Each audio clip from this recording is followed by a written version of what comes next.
Hey, everybody. Welcome to week 126. So yes, I watched last week's webinar from the beach, and I am so disappointed in my colleague, Adam. You get like, dude, it was 125. It's on all of our stuff, and he couldn't remember. I'm like, but he did remember the exact amount of anniversary. It was a bajillion.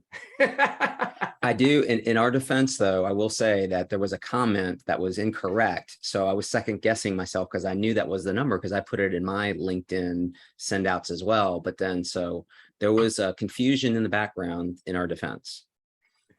So just so you know, I'm going to go into the chat because Papa Joe has not chimed in here yet because the chat isn't working. It's working now. I don't know why. With an update on Zoom, it automatically defaults to like nobody can chat. Like, why? I don't know. Anyway, things are too beyond my ability to comprehend and process. So here's the deal. We're going to be talking about what can you do to prepare for and buttress your company against potential stagflation, which seems somewhat likely. I hope we avoid it, but in case it comes, it's good for all of us to be prepared. Joe, I resemble that remark. Well, yeah, owned it. Okay, thank you, Joe. You said that you provided the wrong number of webinars, so I wasn't going to call him out, but okay, yes, fine. It's always better to call yourself out. People give you grace. So, all right, Jack. First of all, you guys know what the drill is. Hit us in the Q&A for questions. We'll be happy to answer any of your questions. And hit us in the chat if you want to harass us or let us know that you're so thankful that the chat is working. So go ahead, Jack. Sure. So a quick kind of update on the U.S. unemployment rate. It comes out on usually the first week into the next month. I think it comes out tomorrow. It's usually, I think, on a Friday. And last month, or currently, in the month of August, it was 3.5%. It was down from 3.6% in July, and the anticipated rate is still at 3.5%. So, which is still lower. I overheard an interesting conversation. It was more of a shouting match at a stoplight on 45 in Providence, and I had my window down, and it was a person with a sign, homeless person, that was asking for money, and I heard out of the window of the car in front of me, "Get a job. There's plenty of jobs out there." And I'm thinking, okay. And then the homeless person responded, "I'm unhireable." And then so I was like, okay. And then the light turned green, thank goodness, and we all kind of went through the light. But I think that I hear more of that, and I just have been interestingly asking people's opinions about unemployment and about panhandlers and others that we see in Charlotte at different corners, and it's okay. Well, it seems to me that the majority perspective is that yes, there's plenty of jobs out there for people to get, and so I'm just curious if you guys have maybe informally conducted a poll like that to see if, or maybe even in the audience, if anyone wants to chime in as to, their thoughts about unemployment and how it's impacting their business. And we can talk about that if there are comments moving forward. As far as stagflation and inflation, I'm going to see if I can share my screen for a moment because I found a really good, let's see, let's do this. Okay, can you guys see that chart or not? Hold on. Oh, wait a minute, I got to hit the share button. No. Now you should be able to. Okay, all right. So and I can, and I cheated, as you can see, and I will admit to it. I went to Wikipedia, which is not always accurate, but in this instance it was. So stagnation, or what is called recession inflation. Inflation rate is high, economic growth rate slows, and unemployment remains steadily high. And so you're like, okay, well, what, that doesn't mean anything to me. So what is the difference, right? Let's see. All right. So I found this chart, and it kind of gives you a quick visual representation of, okay, inflation, prices going up, spending going up, economic growth going up, employment coming down, versus, and the variables are in spending, economic growth, and unemployment. So, and I don't know if you guys agree with that. I mean, I that's my understanding of it. And it, you know, there are nuances, but just as, you know, 30,000 foot level, that is, I think, the kind of basic definition of what stagflation versus inflation is. So I will leave it at that. That's it. Yeah. Oh man. All right. So Adam, I'll make up more stuff as we go if we need to. Adam, what are you seeing from our clients? What are they hearing? Or what are they saying? What are we hearing as far as concerns about potential stagflation? So good question. I think the first one that I want to hit on, slightly soapboxy, to Jack's point about, you know, get a job, you shouldn't be panhandling. I mean, I'm sure that there are people who generally are panhandling that could get a job. However, you know, at this unemployment rate, that, you know, back during the Bush administration, we called this full employment. And the reason that we called it full employment is that there just is a certain percentage of the population that is unemployable. And it's primarily due to disability, you know, and a few other, you know, homelessness, you know, a few other circumstances that makes a person unemployable, such that you really, I mean, there's just not much you can do. Like there's not like maybe we could reduce it another 0.5%, but it can't go much lower than this. That's why it's called a historic low. I mean, you can kind of make it out, well, how do we get those people employable? I mean, I'm sure there's programs to figure out how to get those people employed, but just implying that they don't want a job, I mean, kind of belittles it. You know, there are just some people that actually cannot work, you know, that are kind of left with, you know, and can't, and maybe could qualify for disability if they actually weren't homeless and had an address to receive a check for. So that's, you know, anyway, soapbox over. So with respect to stagflation and inflation, I mean, you know, we haven't had any clients that have had their pricing from suppliers peter out yet, from what we've seen.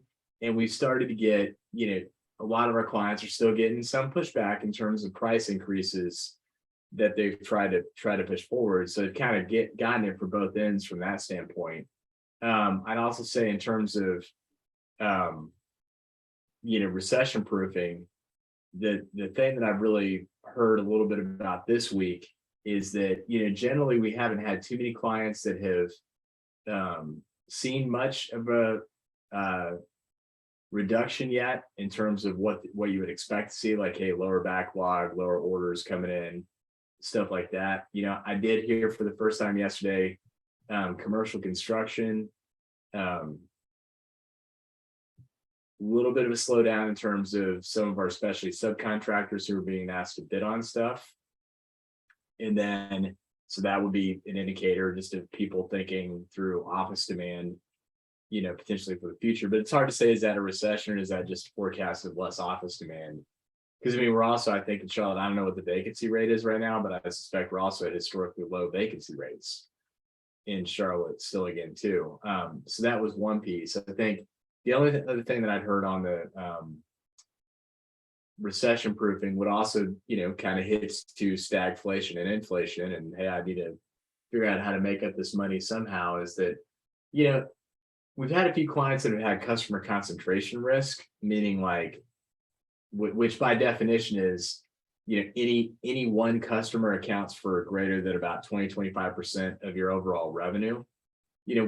Customers that have had clients of ours that have had pretty significant customer concentration risk are suffering more than those that don't, for two reasons. One is they just don't have as much leverage to be able to change their pricing, because they don't have the luxury of, geez, if Jack was willing to pay me $1, but Gary was willing to pay me $2. Jack, if you don't want to pay me $1, I'm just going to go find another Gary, because there's not another Gary. That is true. Yeah, he is one of a kind, due to customer concentration risk.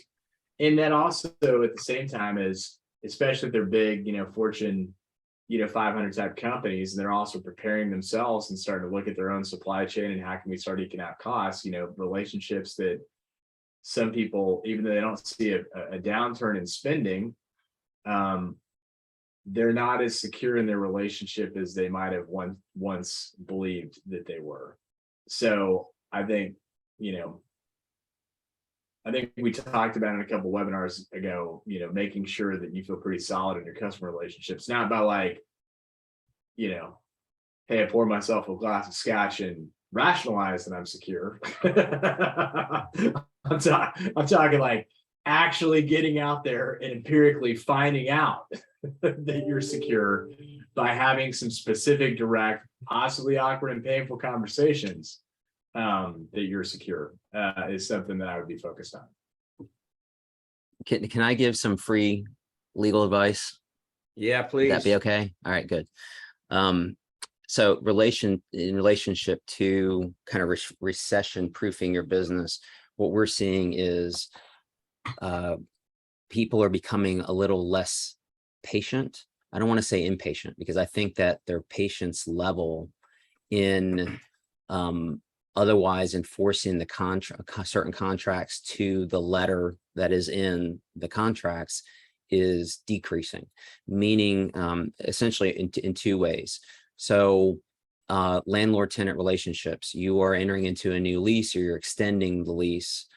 And this could be a number of reasons, you're moving spaces or whatever it may be. This also comes up in the context of in a franchise or franchisee relationship, where the franchisee, when they are renewing their franchise, are required to refresh their building.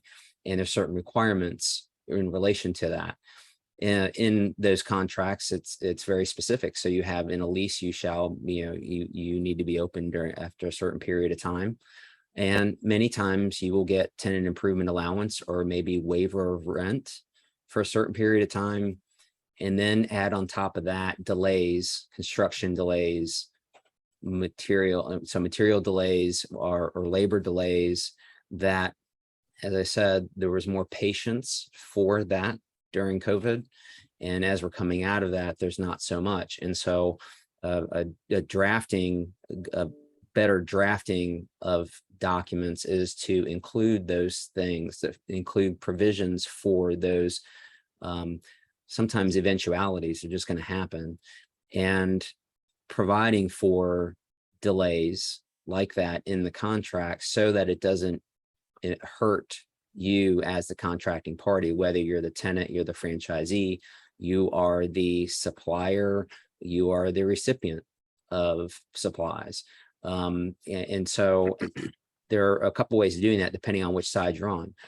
If you are on essentially the payor side, so you're paying for something, it's like, okay, well, when I draft contracts for a service provider, kind of say, well, you still have to pay or pay some of it. You can't just not pay because you didn't get your stuff. Doesn't fly very well many times. But the other way around would be is, okay, well, we are required to provide whatever it is, goods and services. And if something happens out of our control, then the delay is excused.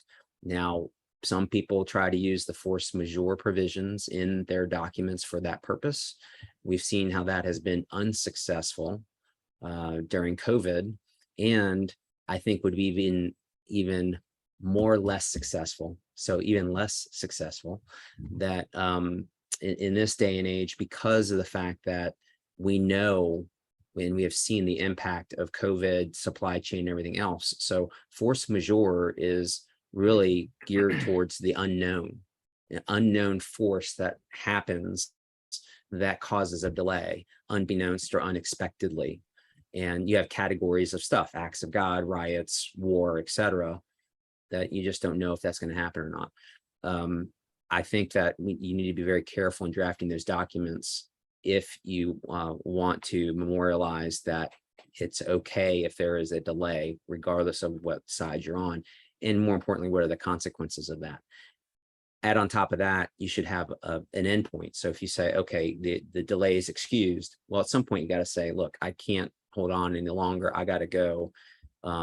Even though it's an impossible task, find another Gary that isn't going to be as good as Gary. So, it's just the way it has to be.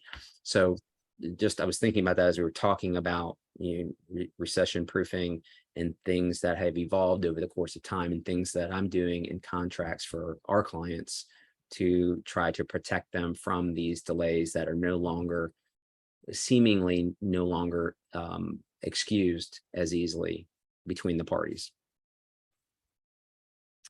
So I think I'm going to launch a quick little poll. I'm just curious from the audience perspective, when we were talking about unemployment and kind of where we're at. But before I do, couple comments here. First, from Andrew Tucker, not sure where those jobs are, nor what kind of jobs are available. 3.5% unemployment continues to be below what many consider to be full employment. Joe says, great point, Adam, about customer concentration risk. Oh, yeah, that's a big deal, especially something that all companies should be aware of, regardless of what the economy is doing. Amen to that. Totally. And one thing that I would encourage you to do, and this is something that I talked with Matt Anderson this morning about, I said, let's keep our eyes and ears open. I'm in a group with a guy that launched his company in 2008 and accelerated through 09, et cetera. So that was a pretty tough time to launch. During COVID, he accelerated even further. And his point is, keep looking for opportunities, because there are opportunities in down cycles. There are always down cycles, but we have to be aware. But if we just keep sticking to what was working in high growth cycles, we could get, caught with our pants down. Derek says, how far should we go to address stagflation when the root causes are hopefully temporary and definitely out of our control? For example, China's zero COVID response, closing plants, causing supply chains that have negative impact on economic growth and need for employees, and the effects of Russia's invasion of Ukraine, inflationary effect on costs, wheat, oil, gas, which affect costs, many things. Great comments. And that's actually a really good question there too, Derek. So Adam, Jack, you want to address any of that before I launch a poll? Yeah. That sounds like a pessimist, but I think that it's funny that the people in charge really believe that they can be in control of anything. So my point in saying all that is that I think history has proven out that, all that any politician or economic policymaker can really do is to not make things horribly worse, but they have very little ability to make anything better. Market forces make things better. My mood makes things better. What you're doing with monetary policy, like it, meaning like, I know they have models and stuff that kind of prove all this stuff out. And hey, if we pull it, blah, blah, blah, blah, and it's like, it's just not it. Every time you hear an article on the subject, you hear, oh, well, but this condition's different than the time that we tried it in 1985. And then this condition is different than the time we tried it in 1972. It's like, there's just not there aren't levers that can truly manipulate my behavior. But yet that's what they're trying to do. So that's a long way of saying I agree with you, brother. I don't think we should be doing much, because it won't work anyway.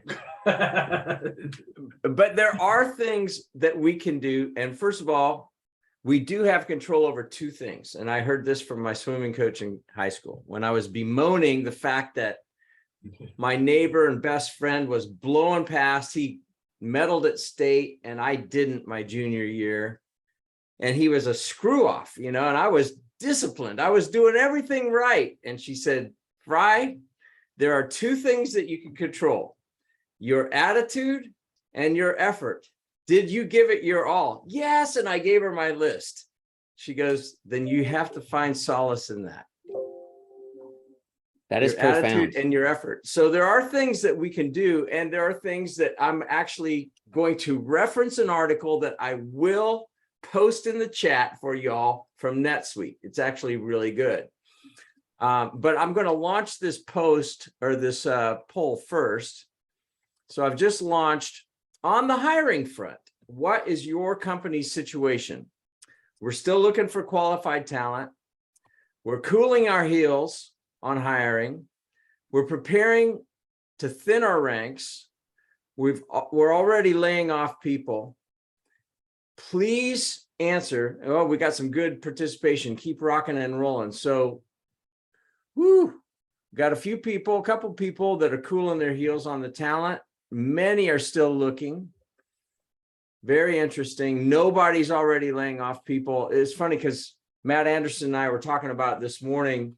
Yeah, some of the big corporations are already announcing not only some hiring freezes, but some thinning out of the ranks. And if I remember right, I think Movement Mortgage has done some of that, which I hate because I love Movement Mortgage, but kind of makes sense. I mean, when you were at 2.6 and you're at 5 or whatever, 5.5% interest, and it's going to continue going up probably for a while, kind of get it. So this is interesting. So any last minute people that want to jump in onto this poll? Good participation. 80%, I'm going to share the results with y'all. Can y'all see it? All right. 80% still looking for qualified talent. And 20% are cooling their heels. So very interesting. Very interesting. All right. So Adam and Jack, let's look at, so there are 8 things. I'll tee these 8 things up and then you guys can weigh in where you feel so inclined. But back to Derek's question, how far should we go? And Adam's response, well, what can we control? Well, we can control 2 things, attitude and effort. So both are really important too, by the way, because if you think the sky is falling and that the world's coming to an end, your people are going to feel the same way. And it doesn't mean that you have to be Pollyanna about it, but all right, so what can we do? I always look at Apollo 13. Now that was a desperate situation, very desperate situation. People's lives were on the line and our employees are on, their livelihoods are on the line. So I don't take that lightly, but okay, they had oxygen. They were there. They had oxygen to get to there, but they had to get them all the way down to here. What do? Figure it out. So you guys that are business owners, you're good at that. MacGyver it. So first thing, I'll just list off the list of 8 things, and then you guys can weigh in. First one, improve productivity. Second thing, cut costs. Third thing, evaluate prices. Fourth thing, boost quality. If you're going to charge more, you want to deliver more. Fifth thing, fortify the balance sheet. Oh, and boy, can we help you on that. Sixth, tighten up accounts receivable and payables. The seventh thing, now I can't help on this one, but become a landlord. Adam's got some strategies on that. And the eighth thing, oh, and I have seen this one, especially in down cycles. Be opportunistic about acquisitions. It helps if you got a little dry powder or you're being creative about what are you going to do during these times. So, first question, the first one, improving productivity. Adam, Jack, you want to weigh in on this? Yeah. That's a, that's a good one. The, on the one hand, when employees hear improve productivity, they hear, oh, you want me to work more hours for the same amount of money, which means that you just reduce my hourly rate. And the answer to that is, I mean, not sound like a jerk, but basically if you're a Dilbert fan, you're trying to reduce the level of Wally that exists in your organization, which is, man, I'm working really hard doing what? I can't tell you. So basically, for those of you who have ever been through Sandler training, this would be figuring out the ways to reduce the no pay time.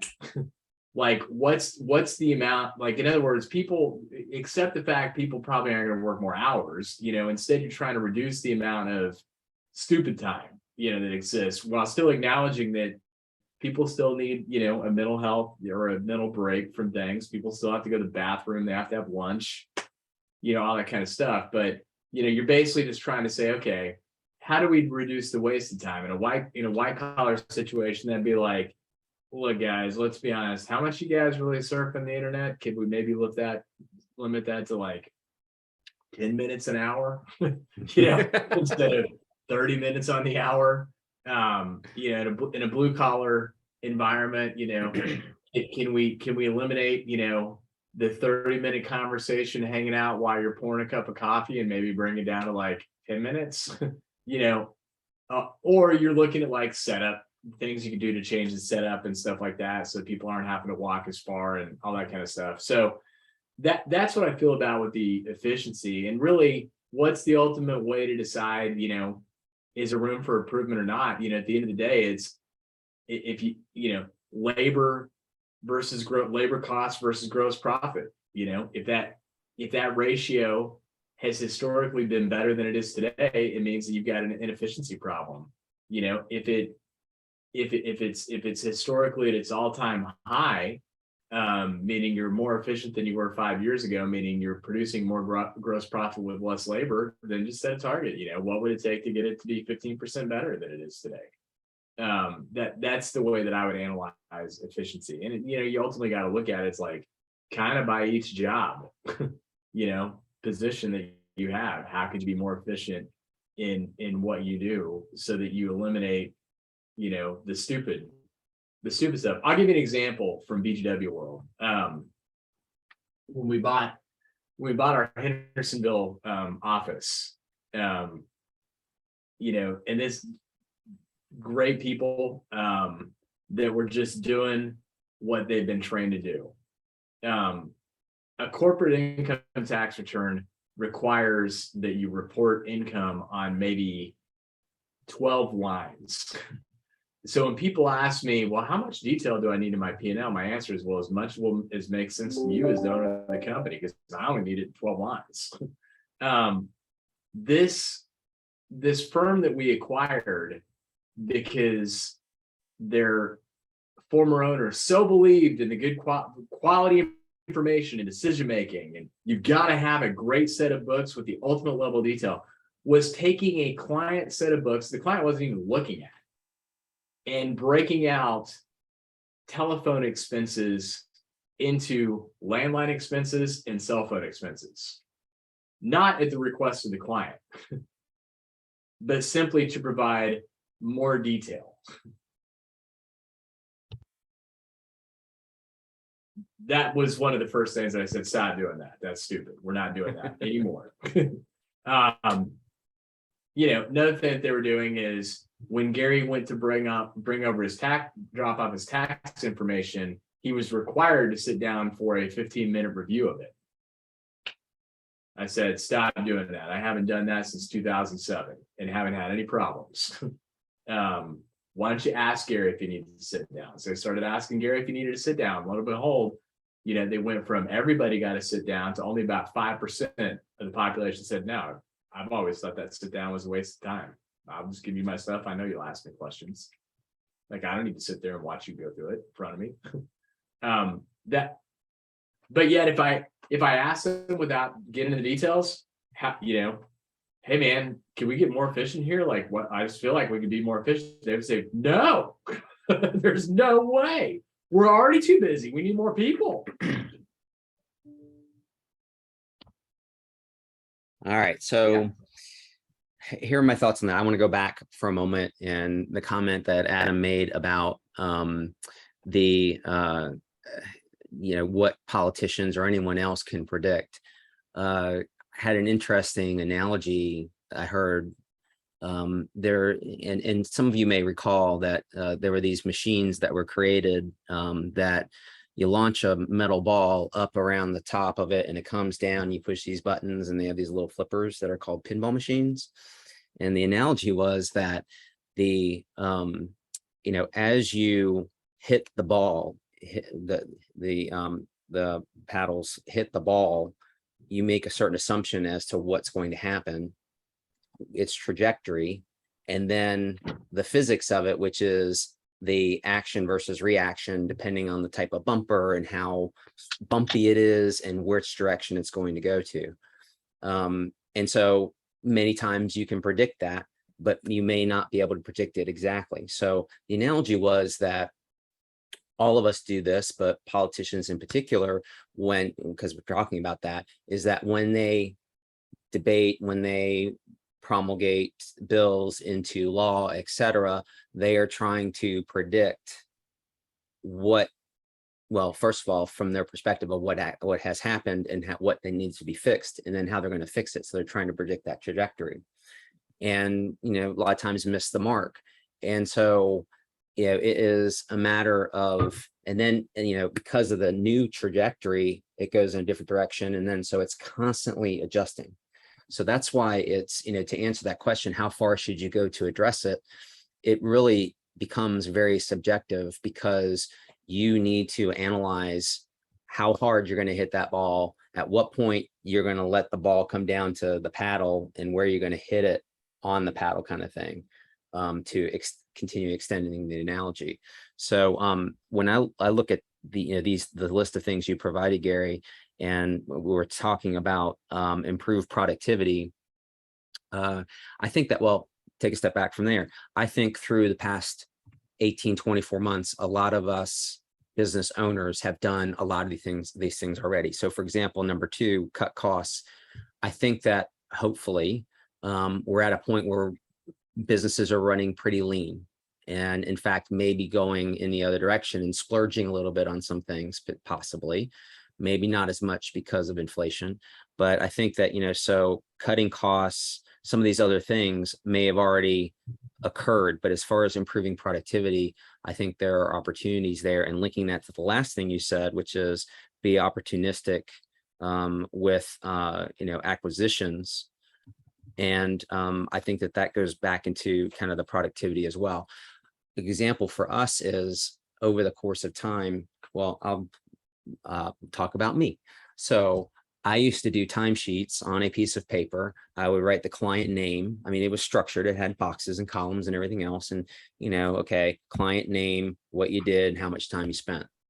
And at the end of the day, I'd have the client names, but then I'd have to go back and put what I did and then put the time. Then it was, okay, we have this program that, okay, so someone would have to translate my scribbling, and then I would actually have to take time to have them, give them a lesson in interpreting Jack speak on a piece of paper. So for example, a triangle in the legal world means defendant. In the chemistry world, it means change in temperature, change in whatever. So in my world, it means both. You just have to understand and read it in the context of stuff. So I have to train somebody to understand the Jack language. So then it evolved into, oh, well, we have this program where you can do it yourself. I'm like, I'm not doing it myself. That's not my job. Okay. But for efficiency purposes, it's like, okay, wow, now I can actually talk into my phone. It goes into this program. It anticipates a lot of times what I'm going to say based upon what I've said before. So it's learning, it's artificial intelligence. It gives me the last 10 clients that I've entered for. So all these efficiencies for me, but then what happens is my assistant can be doing other stuff. Okay. And so that's how in one way we've improved productivity in the office. Now, the second thing is cut costs. Obviously, there was an investment in the technology to be able to do that. So you have to think about the long game rather than the short term, because short-term pain, long-term gain in this instance, because we had to invest in that technology. But we will see and have seen a actual net reduction in costs because we have more efficient processes in place. I am not wasting my time when my assistant says, I'm not sure what this word is. It's like, okay, well, I've dictated it. You can probably figure out that it just misspelled or misunderstood kind of thing. So it's a long-winded way of saying that I think that we have, all of us have gone a long way in improving productivity because we've had to, but I think there are things that can be improved and can continue to be improved because of advances in technology and the lowering of costs of that technology. So don't think that, okay, I did as much as I could, over the past 24 months, because I think that that is a continual thing that you have to be looking internally to see if there are things that ways you become more productive that didn't exist even 6 months ago. Yeah, to kind of get to Bruce's question that he's got open here about blue collar hourly employee productivity, ergo plumbers, people working longer hours but being paid for more hours, as long as high quality is an objective. To hit on that one, like again, you got to still dive into the person, the job. I think. I mean, eventually there's a point of diminishing returns, but if I just use as an example, there's, just happened to me literally yesterday. There's not enough drywall people out there, drywall labor shortage. Let's just say that's a thing. Okay, so what the Boatsman family is currently doing is we're having to repair a ceiling, which requires mudding and taping. And if you've ever seen someone mud and tape something, there's me doing it, which requires a lot of sanding to get a high quality job.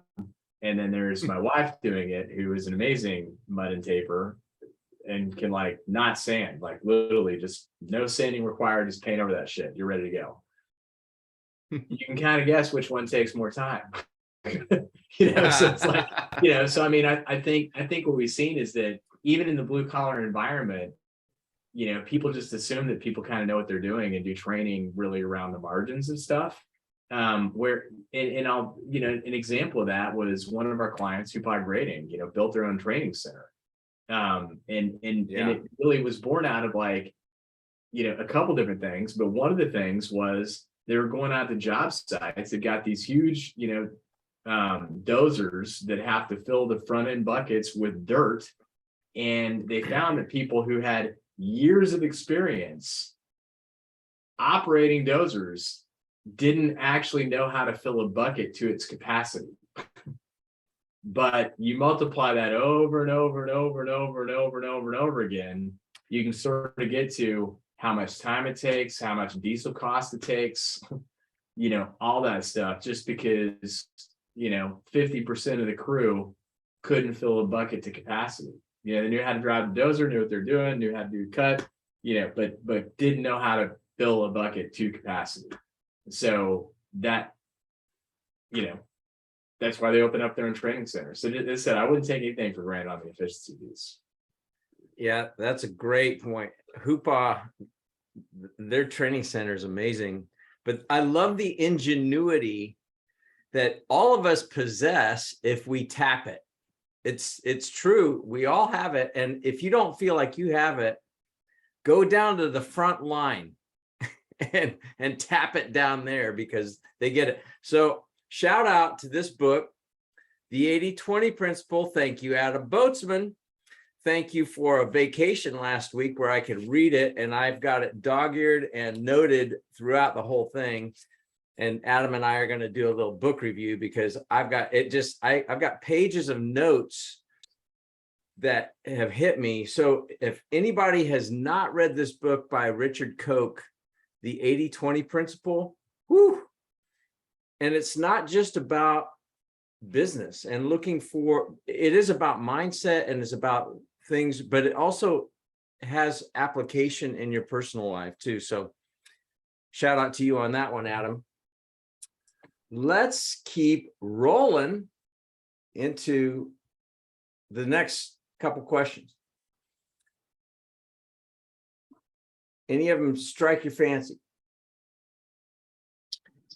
Okay, so again, I think that, well, when we were talking about, I think the AR, AP, the balance sheet, cutting costs and evaluating prices. I mean, we kind of can put all those, I think, in kind of the same kind of general category, which is looking at on the receivable side, you know, are you doing a good job in knocking on those doors and finding out what's going on? And for us, it's like, okay, especially, I think there's more of a attention to these kind of things as you get into fourth quarter. It's like, okay, wait a minute, we did the work, someone owes us some money, we're not getting paid, what's going on with that? And it may be that, you know, you find out that, okay, there is this paralysis because of the number. Well, okay, why don't you pay us over the course of time a little bit for the next 3 months? Oh, I didn't know I could do that. I thought you wanted it all, or, you know, you weren't. And so, you know, having those conversations to clean up the ARs, sometimes you may have to give a little bit of discount and say, okay, well, you know, we did the work, we should get paid for it, but okay, if you pay it within 10 days, we'll take 10% off because we understand that, you know, you may be having to continue to have some difficulty coming out of COVID kind of thing. And sometimes it's just, okay, take it as the bad debt and just kind of write it off and just clear that stuff out so that it isn't, you know, it doesn't make your balance sheet look as bad. On the payable side, it's okay, if you need more time, go ask for it. Avoid putting your head in the sand and hoping nobody does come knocking at your door, because sometimes that knock is an actual lawsuit that now you have to defend and spend money on. And so kind of nip it in the bud and say, all right, you know, what can we do to modify the terms of payment to make this give us a better ability to pay? And, you know, sometimes because that vendor, that service provider, that products provider is probably feeling the same kind of pain on their end, then they may be more sympathetic, empathetic to your request and would appreciates the fact that you're coming to them to have a discussion rather than hoping that they don't get around to chatting with you about those payables or their receivables. So those are kind of my thoughts on the balance sheet type stuff that's on that list. I've got to find it. And maybe next week I'll do it. But there's an interesting case study on what happened with Dell Computing on cycle times and payables, receivables issues. They were about, Dell Computing was about ready to go bankrupt. They were about ready to go lights out because they were growing so fast, but it was all the, you know, we have the inventory, we got to have lots of inventory, and we take an order, and then we got to have all the inventory, put it all together, then we send it out, and then we get paid. They changed the model and turned it upside down to where you configure what you want, send us that and send us your money. Thank you very much. And then we build it and we ship it out to you.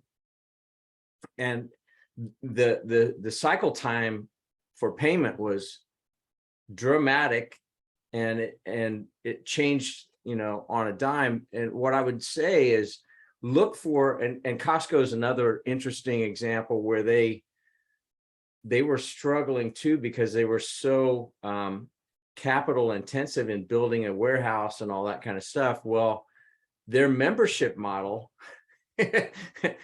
pays for the new building before it's even built now. I mean, it's amazing, but they had to get creative. They had to look at the pain points.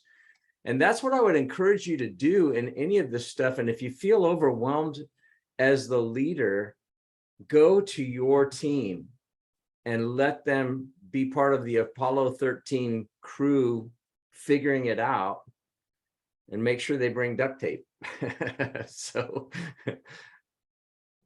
Here's an interesting, not novel concept, but I think that if you're able to do this, having that discussion with your team, but outside of the office in a more kind of social setting, I'm not suggesting that you feed them beer and wine to loosen their lips up and that they, you know, and then say you can speak freely or anything like that. But it is, you know, kind of pulling away and saying, okay, we're not, it just has a different feel. And I say that from experience in doing that recently. We do it more often during the summer because we have summer associates, but then kind of after that, sometimes it's the partners getting together and having some meetings. I've been more purposeful about that with my corporate service line in getting people together and just having some discussions. And so you should think about those kind of things as well. But I think communication is key. You never know when someone is just itching to say something, but they're hesitant. When you give them permission to do that in a respectful manner, then you might be shown a blind spot that you may have for whatever reason. You're just not paying attention to it. You are purposely, or you think that something is going properly the way it's supposed to go, but really it's not, but something, you know, people are afraid to tell you. So you've created the blind spot by not being open to accept suggestions. yeah, that's actually mentioned in the 80-20 principle book too, which is just like, change it up, change your environment, make sure you take some breaks, take care of yourself. You know, I find it's funny, when I was in corporate America and had kids in school that I took early and all that kind of stuff, I, like many of you, I was like, man, you know, when do I get this workout thing in? And I'm not a 5 a.m. workout guy. You know, just not when I'm working till 11 o'clock at night. So I had an assistant that said, we're going to put a code on your calendar and it says meet with Jim, meaning you get your butt to the gym. And so 3 days a week, she would say, meet with Jim. And that was my lunch. And every day I did that, I came back in the afternoon, I was far more creative. I just had a new lease on life. My attitude was far better. And she did that for me because from a selfish perspective, because evidently I was a little grouchier when I wasn't working out. So I think that's really important. Adam and I launched the Vault idea. And if you haven't checked out the Vault, if you're a BGW member, you've got to be checking out the Vault because it's some of our best thinking there. We have not done a very good job of mining it and promoting it. So I'll you know, hold ourselves accountable. But Adam says, hey, I've got a pontoon boat we're going to rent. We're going to go moor it into a cove, bring the flip chart. So we brought an easel and a flip chart onto the pontoon boat. And I still have the flip chart of our brainstorming session for launching the Vault, because we knew we had a lot of great content, but it was just kind of sitting there dormant. And so we did another one of those. I said, man, we need to do another of those. And we just drove across the lake so he could pick up his wife on the other side of the lake or whatever. I don't remember what it was, but it was fun. It's like sometimes just breaking the environment is a good thing. So you nailed it there, Jack. What I will do for you guys is I'm going to go ahead and put in the chat right now. Let's see here, so that you guys can see. All right, I've just put in the article for NetSuite, the 8 things to do, and I think it'd be worth going deeper on some of those things. And what we can do is we can come back with some more examples of, all right, so how are people doing that? So it's one thing to have a list. It's another thing to apply the list and go, okay, how can we leverage that in our environment? So just a thought, maybe we go another week on this, because I think there are rumblings, and the feeling is, if trends continue as they have in the past, and you never know, but corporate America, it starts shedding and doing whatever it's doing, but then it does have a ripple effect down into Main Street businesses and privately held businesses like what we serve at BGW, as well as Shumaker. So anyway, any other questions? So we've had some good comments, good questions. Nobody really harassing us. I'm kind of disappointed about that, but I'll get over it. Is anybody doing anything fun for Labor Day weekend? I mean, can you believe it's already Labor Day weekend coming up? Where did the summer go? I don't So know. I get to go sprint to NC State to pick up my daughter. I am very happy to report that we gave her a choice to stay there, come home, and even bring friends that have families that are far enough away that they aren't gonna go through the expense of putting them on a plane or putting them on a car or driving to get them. So all those offers, and she is actually gonna come home. I have to go get her in staying till Tuesday morning, because she doesn't have class until Tuesday afternoon. So I'm very happy about that. So I'm going to do whatever she wants to do all weekend long. Right on, man. That's a good move. I like that. Yeah, we're just hanging. We have Friday night lights too. My son's playing football Friday night, so that's always fun. Oh, fun. Mm-hmm. So I will mention one thing. This is one thing that we have not done the entire time of COVID. We're going to do it now this Friday. Friday Jazz at the Beckler. Oh my goodness. Now the seats are very uncomfortable. I'll just tell you that. They're just folding chairs with about, this much pad. But it's an intimate venue, and the musicians are top shelf, and it's not that expensive. I think it's like $15 a ticket or something like that. It's not bad. And they have 2 in the evenings. I don't remember, 5:30 or 6, or I don't remember. And then there's a later one. Go check them out, and they usually sell out. But Jazz at the Beckler, that's the one thing that I know we're doing for Labor Day weekend. So the rest of it, whatever Jennifer wants to do. It'll probably involve planting some things. So. Yeah, I have not seen my to-do list yet either. I have a feeling on some things that are on it, mostly because they haven't gotten done over the summer. So I've noticed that the weather in the morning, it's not as warm and humid. So my excuse list is getting shorter and shorter.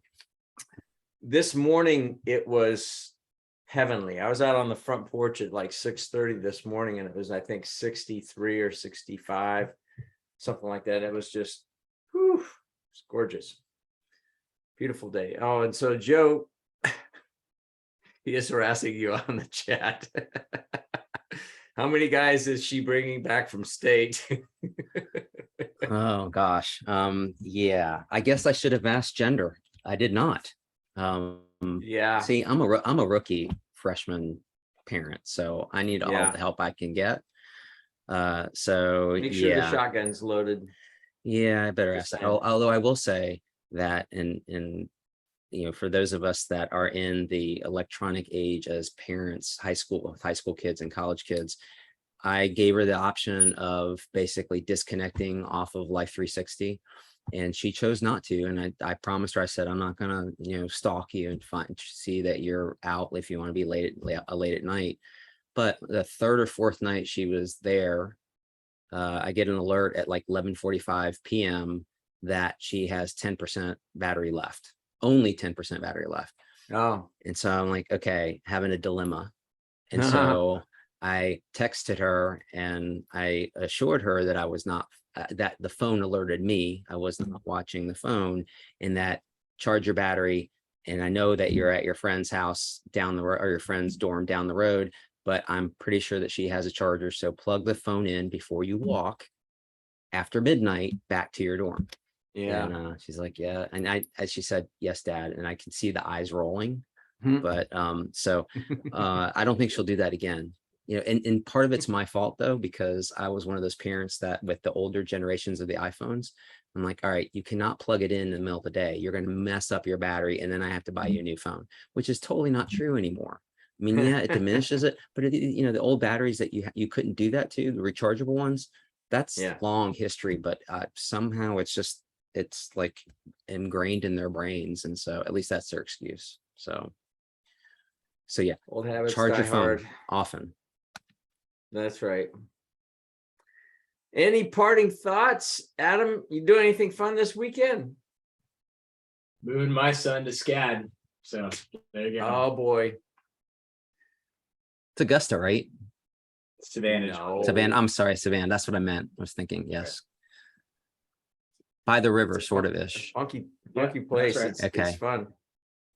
It should be nice and hot. I hope so. I like what they've done with the riverfront. Like there's a Starbucks there. That's how I know, and went down to Yeah. it. But you see a lot of SCAD students with their shirts on, like logos running in the mornings. So it is really nice down there. Yeah, enjoy. Have a safe trip down there. Enjoy your time with your family, Adam, and same way with you, Jack. Everybody, thank you for joining us. Yes, that is a great school. Top 3 creative school in the country. Andrew.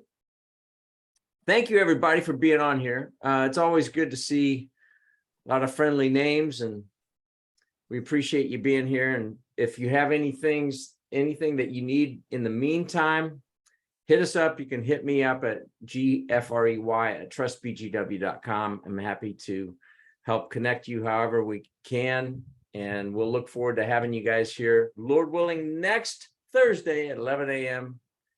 Eastern time. Good day. Thank you guys. Happy Yeah. holidays. All right. See y'all. Bye-bye.